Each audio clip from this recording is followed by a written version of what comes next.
আচ্ছা তুমি যে আমার ফোন দিয়ে ডাইকে আনছো, বিশ্বাস করে আনছো? বিশেষ করে আনছি। বিশ্বাস হবে? হ্যাঁ, তোমার ভাটা না, তুমি ম্যানেজার? আমি ম্যানেজার। তুমি ম্যানেজার, তোমারে কটা কথা বলে যাব। সব কথা সব জায়গায় বলা যায় না, এখানে নীরব আছে, তোমারে বলে যাব।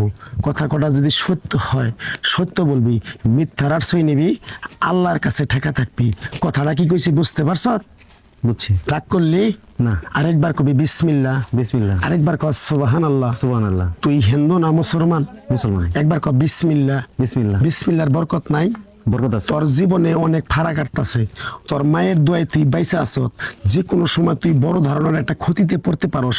তোর একটা কথা বলে দে যাই, তুই যদি কোনো জায়গায় চলাফেরা করস, কারোর হাতে যদি কোনো জায়গায় যাস, অবশ্যই চিন্তা ভাবনা করে চলে যাবি। কথাটা কি কইছি বুঝতে পারছ? হ্যাঁ। রাগ করলি কি না। তুই এমন একটা ব্যক্তি, তোর মালিক যে আছে তার শিখাও তোর, তুই খুব দয়ালু। তোর কাছে যদি এসে বলে কেউ আমার 2000 ইট বাকি দাও, তুমি ঠিকই দিয়ে দাও, কিন্তু ওই বিলের টাকার জন্য তোমার মালিকের কাছে তোমার অনেক কথা শুনতে হয়। কথাটা ঠিক নেবে? ঠিক? ঠিক। রাগ করলা না। আরেকবার কও বিসমিল্লাহ। বিসমিল্লাহ। কিছুদিন আগে তুমি একটা মেয়ের সাথে তোমার একটা ভালো সম্পর্ক ছিল, কিন্তু তোমার অর্থ সম্পদ নাই দেখে যখন তোমার কাছে টাকা পয়সা আসলো, তখন ওই মেয়েটা তোমার কাছে আসলো। যখন তোমার অর্থ সম্পদ কমে গেল, তখন ওই মেয়েটা তোমার রাইখে অন্য জায়গায় সংসার করে 3টা বাচ্চা কাচ্চার মা হয়ে গেছে। কথাটা ঠিক নেবে? ঠিক? ঠিক। রাগ করলা না। এই কথাগুলো কোনোদিন বলছিলা? না। আমার উস্তাদে বলছে, এই পাগলা তুই ন্যাংটার দেশে 19 বছর থাকলি, তুই চলে যাবি বাংলাদেশে, গেলে পরে তোরে মানুষ চিনবে কিভাবে? তাই আমার উস্তাদ আসার সময় এক টুকরা সাদা লজ্জাপতির গাছ দিয়ে গেছে। এই গাছটা আমি মানুষের কাছে যাইয়া বিলিয়ে দেই, উপকার হলে আমার উস্তাদ আর আমার জন্য এক ফোঁটা দোয়া করতে পারবি?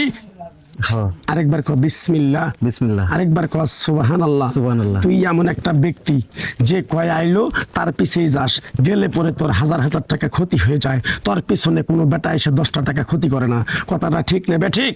ঠিক। আরেকবার কবি বিসমিল্লাহ। বিসমিল্লাহ। রাগ করলি না। আরেকবার কর সুবহানাল্লাহ। সুবহানাল্লাহ। বিশ্বাসে বস্তু মিলে তর্কে বহুদূর।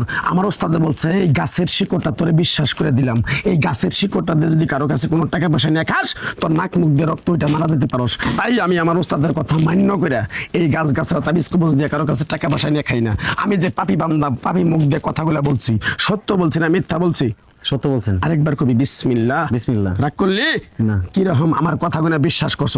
আমার ওস্তাদের নিষেধ আছে, এই গাছটা দিয়ে কারো কাছে 10টা টাকা নিয়ে খাবি, তোর ফ্যামিলির একজন ক্ষতি হয়ে যেতে পারে। তাই আমি আমার ওস্তাদের কথা মান্য করে এই গাছটা দিয়ে কারো কাছে টাকা পয়সা নিয়ে খাই না। তোর কাছ থেকে সামান্য কিছু টাকা নিয়ে আমি একসঙ্গে হোটেলে খামু, তুই দিতে পারবি?